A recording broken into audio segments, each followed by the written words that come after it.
Today, we're going to be digging into an idea that we've talked about before on the podcast. However, we're going to take a slightly different angle. Hmm. Today, we're going to be talking about not whether your financial advisor actually has your best interest in mind, but if they're able to take your best interests and actually provide you with what truly is best for you and your financial plan. Back on episode 29, we discussed some articles surfacing around employees of big banks and financial institutions feeling pressured to advise in order to meet sales targets instead of, client objectives. But today, I think we're going to go beyond those. We're gonna kind of dig into, really understanding and thinking about what is it that we want, what problem do we want to solve, and who is the finding who the right person is to solve it. I think we're going to find some surprising results on who those people are. So, in this episode, we'll be digging into some of the things that you might be considering when you're looking for an advisor or when you're trying to assess whether the advisor you're working with is a good fit for you, be it financial or otherwise, so that you can depend and get the best advice for your specific situation. All right, let's go. Welcome to the Canadian Wealth Secrets Podcast with Kyle Pierce and Jon Orr. We are recovering high school mathematics teachers and education consultants whose entrepreneurial spirit led us to begin multiple businesses in real estate investing, digital courses, and coaching and consulting after the bell rang at dismissal time. Fast forward a decade later, where we've grown our portfolios and our time freedom to the point where we can now help entrepreneurs, business owners, and investors to grow their wealth into a legacy that lasts generations. Through hidden investment and tax secrets your financial advisors won't believe are true. All right, there, Jon. We're going to dig in here. And, it's interesting because as we started planning for this particular episode, I brought a story to you and I said, I Hmm. feel like I want to riff on the podcast about this because it was actually an experience I had it just last week.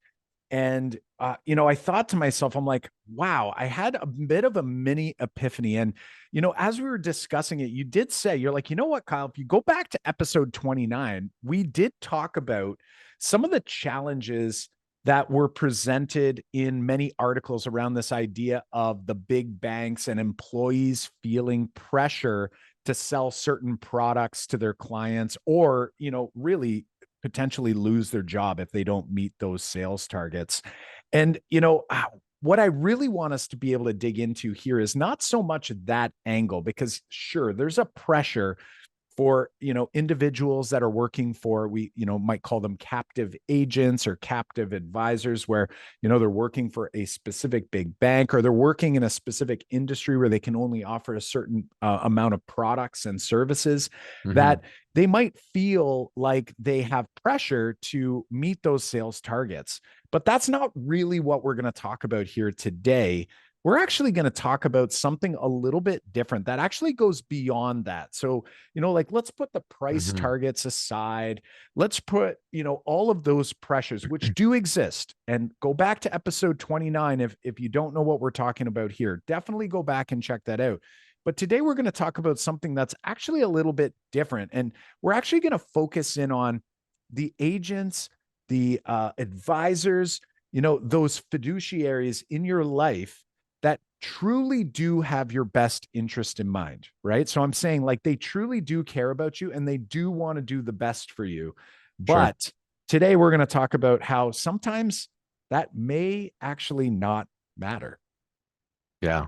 Yeah. Like I think that's that's an interesting way to, I think, to kind of frame what we talked about in 29, because back then, we talked specifically about that because they, financial advisors may have, at big banks anyway, have a pressure to sell you their product because that's just what they're supposed to do. Like if you want a mutual fund, here's our mutual fund. Like that that's where they're aimed at, which means we talked about that it might not be, even though they want the best for you, it might not be the best for you.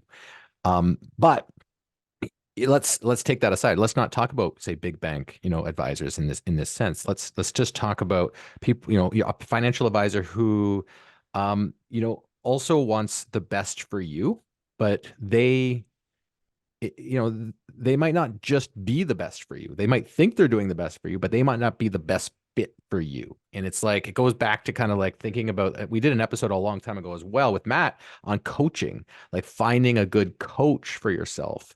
And we all, people who have good coaches, go far. Like if you have a business coach, you're more likely to be successful in business. You have a personal trainer, at the gym, you're more likely to have that part. But mostly that was because of you've got that accountability partner, but they're that giving you that advice all the way through. And I think this is related to that. What we're trying to address here is that if you have a financial advisor, I want a financial advisor that not only has the best fit for me, but has experience solving the problem that I want solved. And I think that's the distinction we want to make here today versus what we did before. We weren't really focusing on like, what is it that we want solved? Like, is it that I want like not to worry about what my future financial plans look like because my financial advisor is doing that? Okay.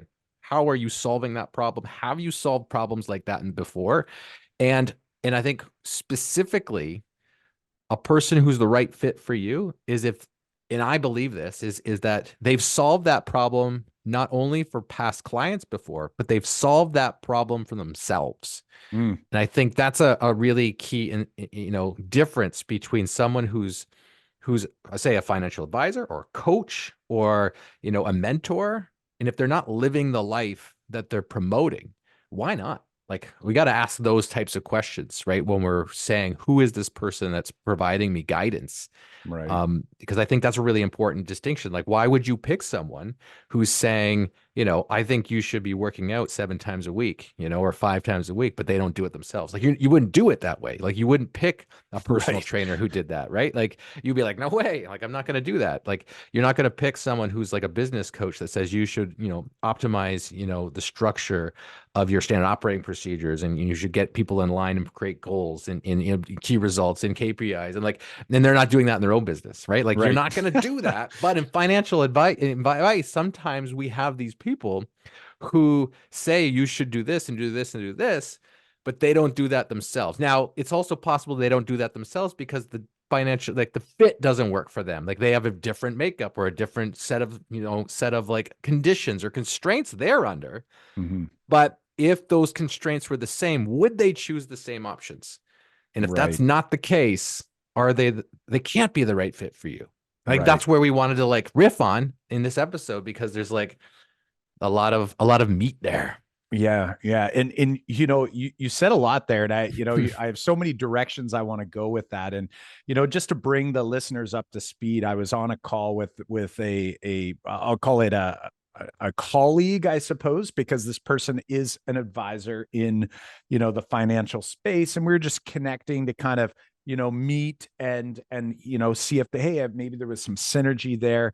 But something I found really interesting with this individual has been in, officially in the space longer than I have, right? So right away you're like, oh, okay, like they've been around for a little while, and like that, okay, that's good. And they probably have some clients and all of those things. And as the conversation went on, I was sort of asking, like, so what is sort of your niche? Like, what problems do you try to help your clients solve? And to be honest, you and I, John, we know that this from multiple businesses that we've built over the years, that we tend to focus on helping others who are trying to overcome the same problems that we've had. And partially it's because we know exactly how to do it, right? Like, we feel confident with it. But then Mhm. also, it's also very easy. Now, easy maybe is the wrong word, but it's much easier to try to help someone solve a problem that you've had before than to try to help someone solve a problem. And in the moment, you're trying to help them figure it out too, right? Like, you're trying to Mm. figure out what to do while they're trying to help themselves figure out what to do. You're not really getting there. You might have a little bit more, maybe more knowledge in the space, and say if it's finance in the space, but again, it's like, if you haven't done it before, that could be really difficult. So you know for me, this particular individual was saying that they focus on helping retirees with investing for retirement. I was like, oh, that's great. I don't really do that, and that's fine. I was like, that's awesome. That's fantastic. If in my head, I'm thinking, hey, if there's anyone that might need that sort of service, I could, send them your way and just out of goodwill and send them your way because he seemed like an amazing guy. This person was so nice.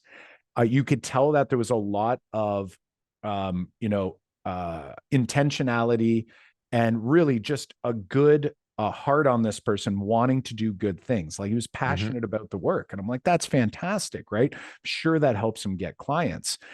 But then as we went in, I just sort of said, so like, what is it that you're investing in? And, and I'm fine if people want to invest in whatever they invest in, as long as they have a reason for it. Right. Like, I just want to know your reason. And, this particular individual said, I help them with seg funds, which is kind of like a mutual fund, but sold by insurance companies. There's some different aspects to them.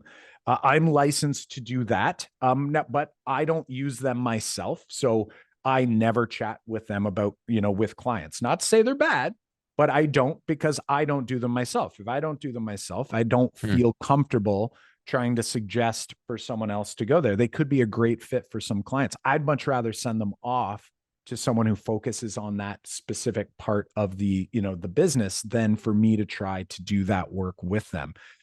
So I just was asking, like, so what kind of returns are you getting? Like, what are the fees?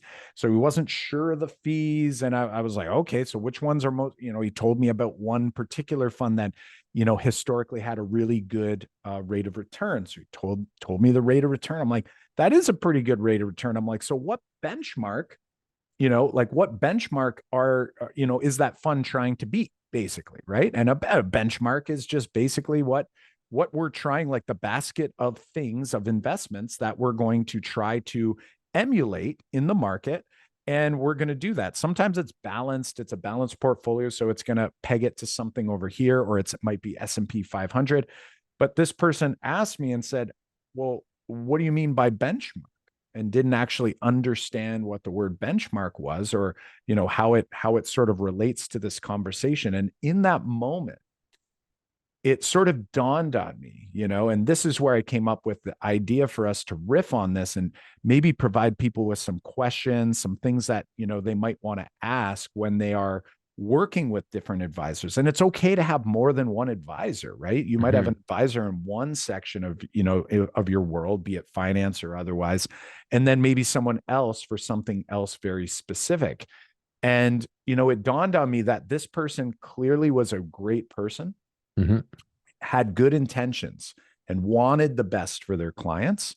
But after that, I immediately questioned, how can you give the client the best if you're giving your best, right? You're doing the best you can, but is that good enough for the client? And Hmm. that part for me really resonated. And that's where I sort of, you know, sent you that message at the time and said, oh, I think we should have a conversation about this, because Hmm. I don't know if we're asking the right questions when we try to figure out who is a good fit for our lives, and to really to go and seek out that advice.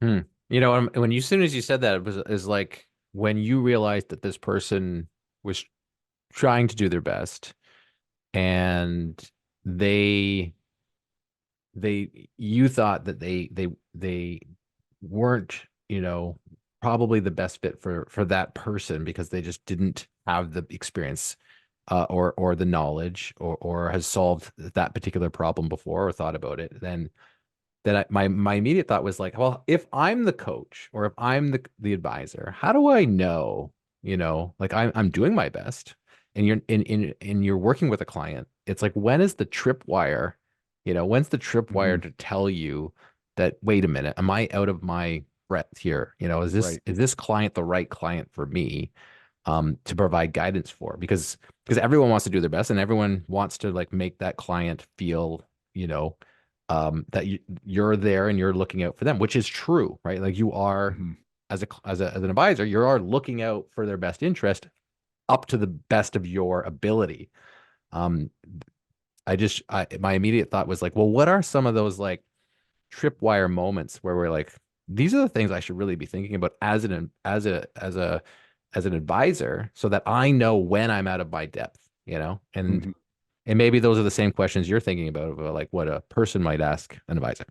Right. And, I think when we go all the way to the beginning, um, I think where you get some different, challenges is when and how or why someone got into, say, an advisory role, right? And again, it stretches beyond finance, right? For you Hmm. and I, John, we spent, over a decade doing consulting in the education space. Like we know Hmm. that really well. Like imagine if we just went to school, and in a lot of cases you can literally just take a course, right? So you can take a course to become licensed to sell mutual funds or to sell insurance or to sell, or to get more arrange mortgages or to become a realtor, right? For Hmm. example, Hmm. there's a lot of things out there now.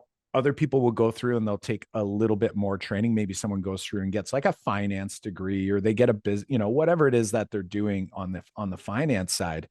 But the reality is, like, when you come out of school, imagine if you and I came out of school, we both had math degrees. Both of you and I have math degrees. We went and got our bachelor's of education as well, Hmm. spent some time there.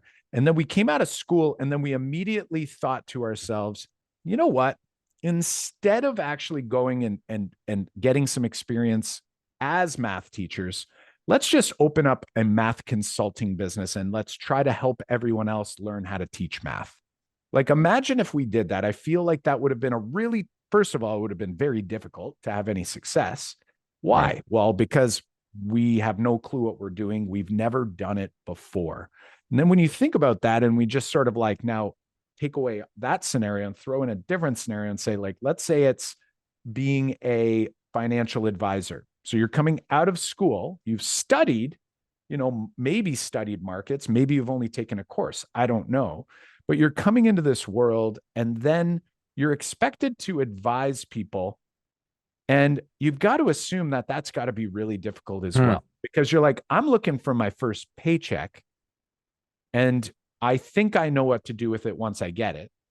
Right. But I'm going to tell, so and so client that walks in the door whose net worth is 10 times mine or maybe 100 times mine, right? If you're coming straight out of school, that could be a really difficult thing. And not to mention that you go into an industry where, let's say you are working at a big bank or you're working in a, in a specific, sort of office or industry where the education, the continuing education they give you is going to obviously be around the things that they believe or they want you to be selling. Hmm. So you might be getting better at that thing, but unless you, again, have some sort of way to gain experience outside of that world, you're kind of living in a bit of a bubble and you could still have a massively great heart with all the best intentions, but yet you might be coming up incredibly short for some of your clients, right? There's Hmm. always going to be some of your clients that are a perfect fit just by chance, and they would have ended up there anyway, wanting that particular type of product. But it's about the others. It's like, how do I help the others so that when I'm advising, I'm actually giving you a well-rounded, opinion of what you might consider doing versus a very narrow one, and really one that's limited to my own little bubble, my own little knowledge bubble. Hmm. Hmm. And I think when, when you think about someone who is coming out of school and they're becoming I think it's an interesting field because like what you said, it's you're coming out of schooling and you're going right into coaching in a particular industry. And there's not like many coaches who do that, There's not like it's not like us. It's like education doesn't make sense for you to do that. Like Mm-hmm. it doesn't make sense for you to do that in most, even in business coaching. If like I'm not gonna like become a business coach without like running a business. I'm not going to be able to become a gardening coach without running and maintaining a garden. I'm not going to be able to come up with financial advising is like being a coach, and you don't get to be a coach in a way without, that experience. But I want to talk about the experience piece for a bit too, because I think there's not like experience sometimes may be overrated, so we're Mhm. we're kind of battling two sides here where we're kind of saying this is why we're just riffing, it's like we don't have any answers here, we just have questions, because it's like sometimes being new can be really great, Mhm. for a particular individual. And I think that's where it's like if I'm looking for a solution, then I want to find a person who has solved that problem for me. So if my solution is my financial wealth planning and they've done that and they've done that repeatedly, then I want to pick them to do that, because if they're solving my problem and they've got Right. evidence that they've solved my problem. Now, typically, the more Or maybe they experience you can get you have, the same result that you want, right? I right? did That's it what for I want. these 100 clients and they got this result. And I'm like, I'm cool with it. I don't need to have Right. the best return, right? We talk about averageness. It's like, I just want to know, where am I going to end up, right? If True. I'm hanging out with you. Now we can't predict that, with any certainty in the financial space, of course. But at least you go like, wow, you've had a really good track record. Okay, I'm with you on that. Even if you were in a narrow space, if that outcome is what you're looking for, then maybe it's a great fit, right? True. True. It's like, and I think it doesn't matter whether you're new or experienced at that point, right? If you can say, I'm going to get you that outcome, and that's the outcome you want, then let's do it. Like that's exactly what you're looking for. Like that's true in any coaching field. Like it doesn't matter whether that experience is there. The experience just helps you prove that you've done it before. But I think solving that one problem, like this is like what you do with a friend. Like you know you if you know a friend has solved a problem, then you call your friend, even though your friend is not a qualified advisor of anything. It's just Yep. like, they figured that thing out, and you were like, tell me how to figure that thing out, and they're like, this is how you do it, and you're like, perfect, done, moving on.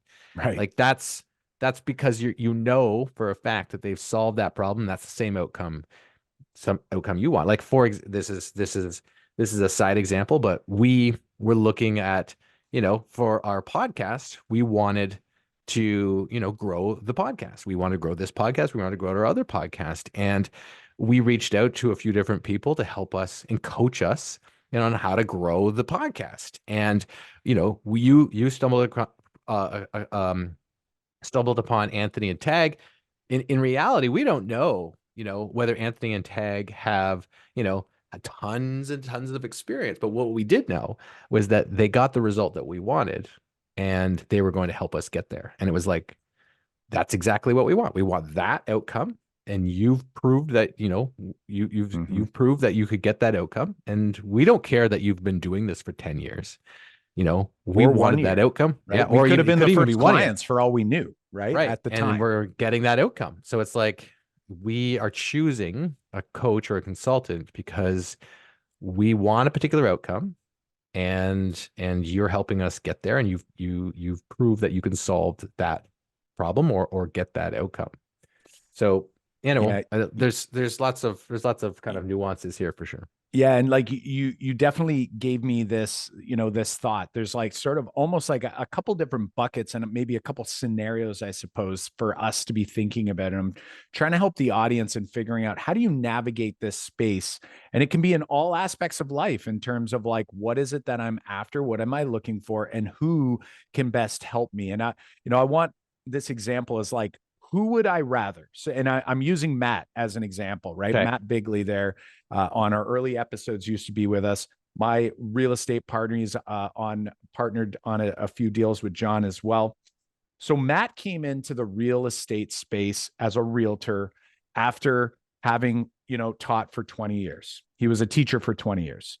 When he walked in the door, And now, mind you, he had a team to work with, right? A great mentor to work with to guide along those early things. So we're not talking about, oh, can he file the papers right and things like that? No, that we're not talking about this. We're talking about the actual service.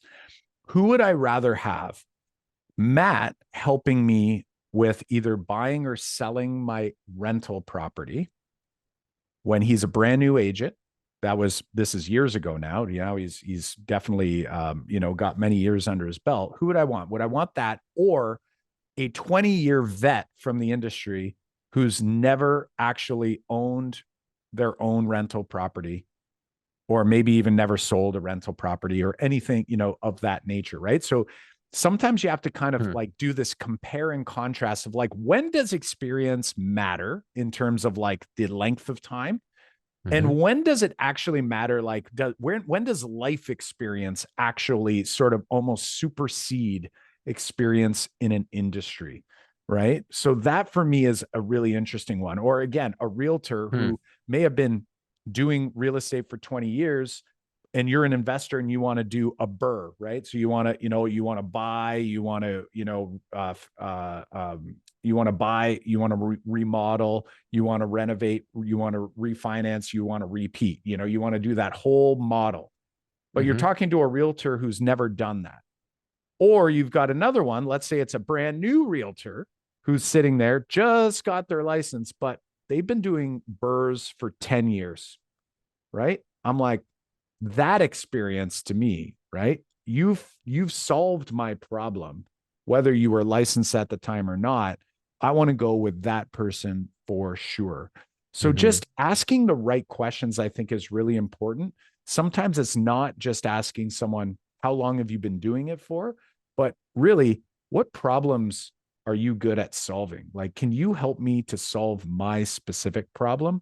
I think is Hmm. one of the biggest maybe misses that I've made in my life is not recognizing that specifically, right? You just sort of think, this person's been in the industry for a while. It's all good. Instead of thinking about who has the most experience doing that particular thing or solving that specific problem.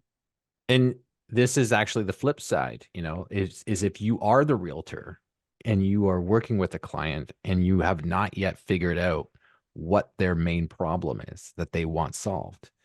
And and you know, if you have not figured that out, you're not going to be the likely pick, because it's when you do figure that problem out and then address that that's the problem, and you can, you got that social proof, or you got that proof that says like I've done this, then you're a winner. You're the coach for them, you're the consultant for them, you're the realtor for them, because that's that niching down effect. Like if I want a realtor, I can pick the best realtor, but I want a realtor who specializes in this one area, I'm going to pick them because Mm-hmm. you've learned that that's a specialty. Now, that's the specialty nature of anything. You don't doesn't have to be someone who has that experience. So I think we kind of addressed both sides, but my big takeaway here in just we're us riffing on this conversation and thinking about coaches in general, consultants in general, is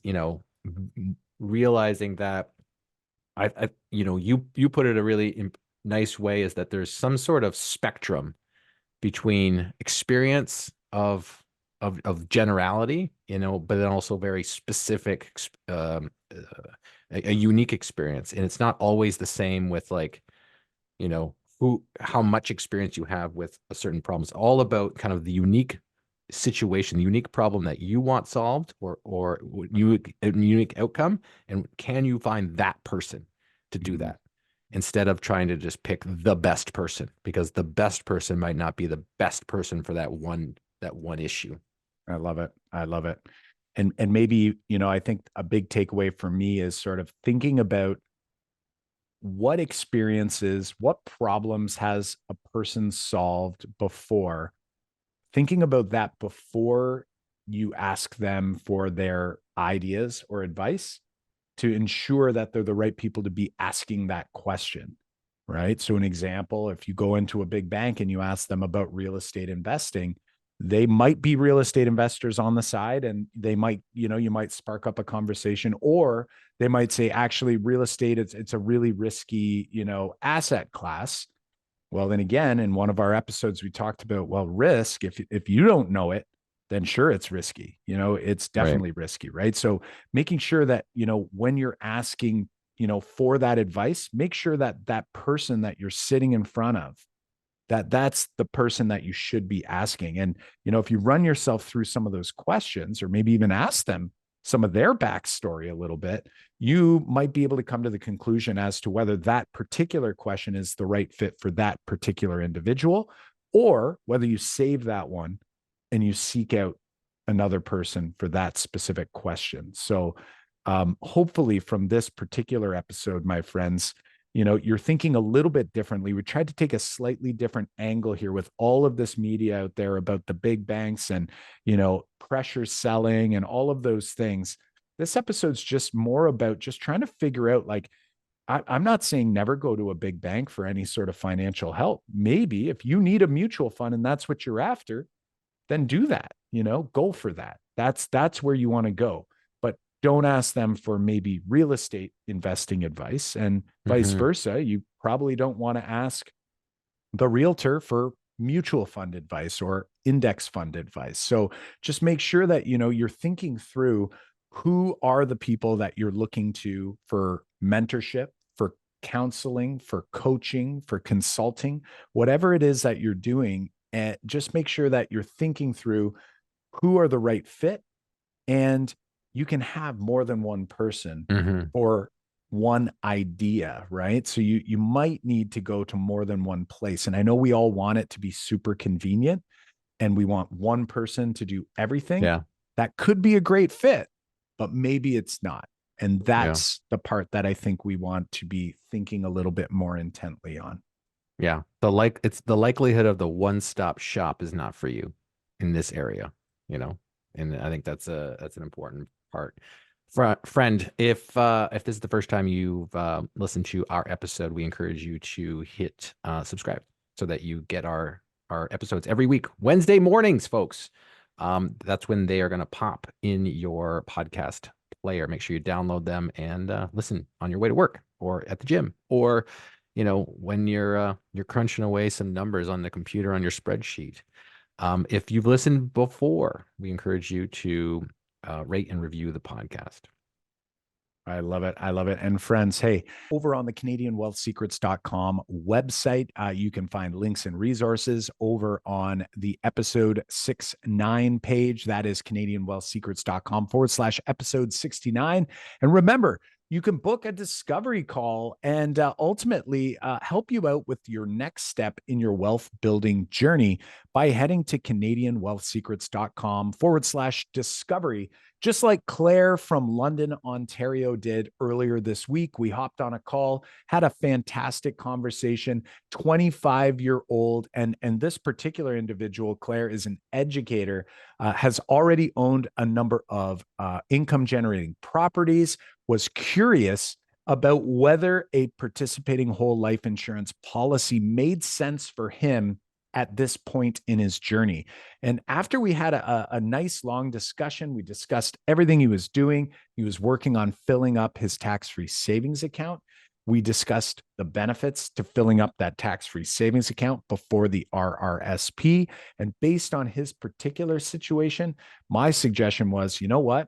Hold off on participating whole life insurance in your case, and just keep filling that tax-free savings account in the meantime.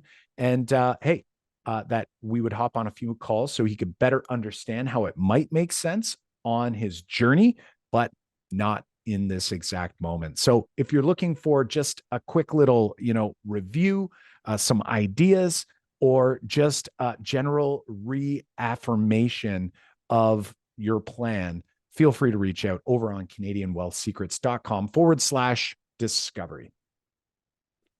Just a reminder that this episode is not investment advice. It is for entertainment purposes only. You should not construe any such information or other material as legal, tax, investment, financial, or other advice. John Orr is a mortgage agent with Bricks Mortgage, license number M23006803. Kyle Pierce, licensed life and accident and sickness insurance agent and wealth architect with the Pan Corp team, including corporate advisors and Pan Financial.